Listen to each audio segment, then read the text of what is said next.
But let's open this up for the big debate at this point in time. Joining us on the broadcast is Gopal Krishna Agarwal of the BJP, Shaz Nizamuddin Fauzdar of the Congress, Naveen Kumar Bhatnagar, former DIG of NDRF, also with us on the broadcast at this point in time. If I could get started with you, Mr. Bhatnagar, going by your experience, even as we speak, rescue operations are still on. These miners got trapped in that rat hole mine on 13th of December, to be precise, last year. Any glimmer of hope? No. As far as their survival is concerned? No, because it's a rat hole mine and it is quite depth. So, and water is going up to 70 to 80 feet still now. So it is very difficult to have the life of these people who are trapped inside the rat hole mine, because there is no such place or the escape point from which they can come out. So it is impossible. There is no hope that they will be alive. Now, there is no hope. You talked about the rat hole mines also. Before I bring in my other guests, Mr. Bhatnagar, one more question. Yeah. That is, rat hole mines, these are illegal mines. But somewhere down the line, all across the state of Meghalaya, rat hole mining continues unabated. Now, I'll come to the components of this report essentially later. But the fact is, how is it that these rat hole mines continue to operate so openly? Does this in a way buttress the fact of what this report says, that there is massive collusion on the ground? Mr. Bhatnagar. Yeah. So it is definitely it is a illegal mining system, and nowadays nobody is preferring of such type of mining system. Now open cast mine is a common one, and moreover there is no rat hole mine system available in India, and naturally it's illegal. Illegal means definitely they are going to make such rat hole type mines, which is totally illegal, and we should not encourage these people. And it also reflects under section IPC section 304A. So action should be taken against the miners and the local authorities also, because it is the with the connivance of the state government authorities. Absolutely, yeah. And it is with the connivance of the state government authority. There is no denying the fact that there is a deep-rooted nexus between the state government and these miners who indulge in this pilferage, who indulge in this illegal mining activity. Having said that, let me bring in the Congress. Now, Shah Nizamuddin Fauzdar, you've heard what the former DIG of NDRF, a department which has been actively involved, essentially, as far as rescue operations are concerned, in times of disaster like this one. Mr. Fauzdar, now, this report, which has been submitted to the Supreme Court, and the Supreme Court is going to be hearing the case again on the 15th, which is tomorrow. Having said that, Mr. Fauzdar, this clearly bears the complicity of the state government. This isn't just about BJP and the Congress government. It is a fact that whichever government, whichever political party is in power, has had its hand dirty to get a pie of this entire illegal mining operations. Mr. Fauzdar.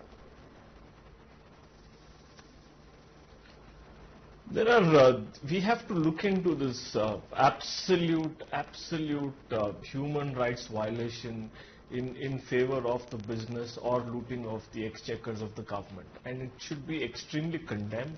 And the Congress always believes in that it should not be, done any kind of business which is going to help the looters. But it is so ironical that the BJP government at the center has been playing a card of victim all the time. But when it has alliance with the NPP in Meghalaya, who is the Chief Minister, Mr. Sangma, they have an alliance, and in the last few months they have formed a government which possibly was not in the favor of the people of the state. However, these people have been doing these illegal criminal activities, which is, I think they have to be held liable to it. And it is so sad that very young boys and teenagers or just above teenager age are pushed into these rat holes to get money for these scamsters. No, but Mr. Fauzdar, you're talking. Has to come out. Mr. Fauzdar, just a moment. Yeah. Just a moment. Now, you know, Mr. Fauzdar, you are talking essentially of the BJP. You are saying that it's shocking that you're drawing in the BJP as to what the BJP has done. But doesn't it also merit at this point in time? Because if you look at what the report is talking about, it talks from a period from 2014 to 2018. The Congress was in power in Meghalaya. What did the Congress government do? Because this is not the first time that such tragedies are coming to the fore. While it's easy to score political brownie points by pointing fingers at your political opponents, but isn't it also time that you look inwards and you admit the mistakes that have been made and that big collusion was there, which is up there in this report, which has been submitted to the Supreme Court? I would agree in a way that the Congress party needs to look into why this has happened. The second thing is that when the governments change, the new government has a full control to make a lot of mechanisms in place that can measure, control, and put things in perspective. However, I'm not making a political point here. What I'm trying to say here is when a national government is talking about human rights and it's talking about the business, it's talking about the economic upliftment of the people wherever they are in the government, and when this has gone a blind eye in the eyes of the BJP government, it's ironical. It is ironical that they are part of this collusion and they're part of this scam.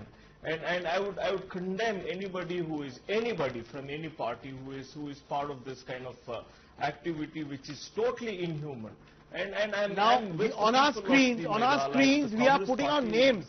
We are putting out names and the faces of people who have been named, netas who have been named in that report. These are multiple names which have been at least a dozen ministers, a dozen politicians. Either they directly own mines or they're linked with the mining mafia. Now, this is a cartel which was at work. So clearly, how would anyone work on the ground? How can the state police perform its function when such powerful people are involved? In a way, Mr. Bhatnagar, when this kind of a collusion is out there in the open, the state police will only end up becoming a toothless body. But definitely they are having the somehow ashirwad of the ministers and the state government authorities. That is why they are giving too much of liberation to the people. Otherwise there is no question. If police and district magistrate, they are strict to their duties, to their commitment to their post, so definitely it should be stopped immediately. They should. There is no